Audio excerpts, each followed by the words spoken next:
So OnePlus has just revealed the OnePlus 8T's design, and as expected, it looks horrific.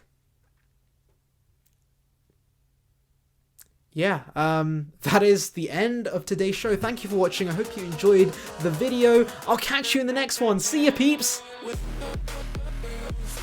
Okay, I'm joking. I'm not ending the show here because I do have a lot more venting to do regarding the OnePlus 8T, so let's just dig in. So before we talk about the design, let's first talk about how OnePlus has revealed the design a week before launch, and I don't know if it's just me, but that makes zero sense. Like seriously, what's the point in holding an event if you're just gonna reveal everything before the event? Because that just seems like a bad business move to me. But anyways, that's another rant for another day. Today, let's focus on that design and why I have a bone to pick with the horrific design. So my first issue is the lack of originality, and this is a huge issue because this phone looks not only like a Samsung phone, but it also looks like a Huawei phone, and also looks like an Oppo phone, and also looks like a Xiaomi phone, and also looks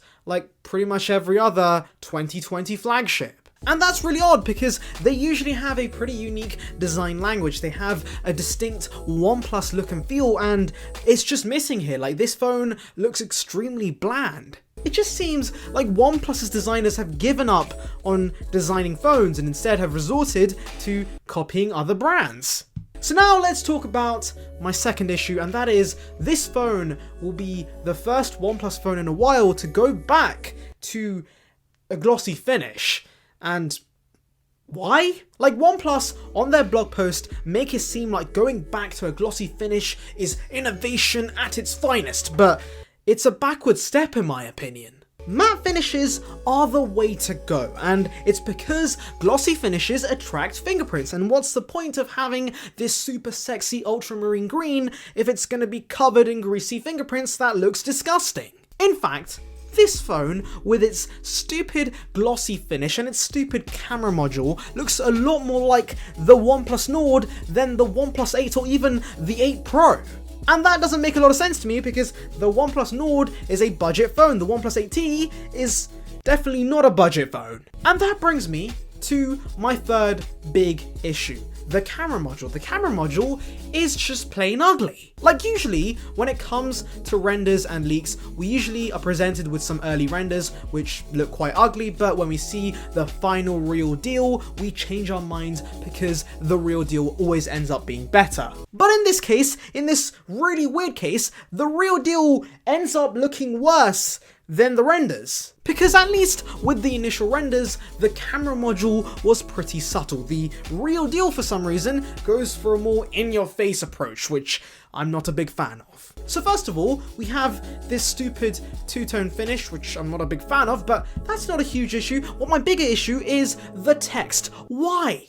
Why do companies do this? Why do we need to know that the phone has a 48 megapixel camera? Why would you just slap that on the back? It just looks so cluttered. I don't get why people do this. Do people need to go around with their phones just pointing in people's faces saying, oh, look, my phone has a 48 megapixel OIS, super ultra fast HD 8K camera. Oh my god, look, it says there. Look how cool that is. Oh my god, I am so cool. Yes. Not to mention, it also makes the phone look ultra cheap because I know plenty of £200 budget phones which do the same thing, except those are £200 phones, so it's acceptable, but this is going to be like £700, so it's not so acceptable. Honestly, when I saw those initial renders by OnLeaks, I thought to myself, this can't get any worse. But then it did. It just did.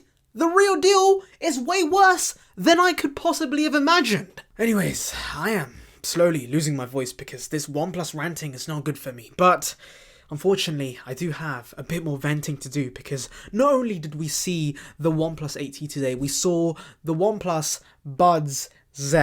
So this didn't officially come from OnePlus, this was more of a leak, but we finally got to see the full renders, and this is also a rip-off. Like, what the heck? Like, seriously, look at it. It looks like the Galaxy Buds Plus. They haven't even tried changing the design this time. They've just gone and blatantly ripped off Samsung's earbuds. Thankfully, the buds themselves don't look like the Galaxy Buds Plus. Instead, they look like Huawei FreeBuds. Okay, I'm kidding. Enough of the OnePlus slander. Let's actually delve into the specifications of the OnePlus Buds Z.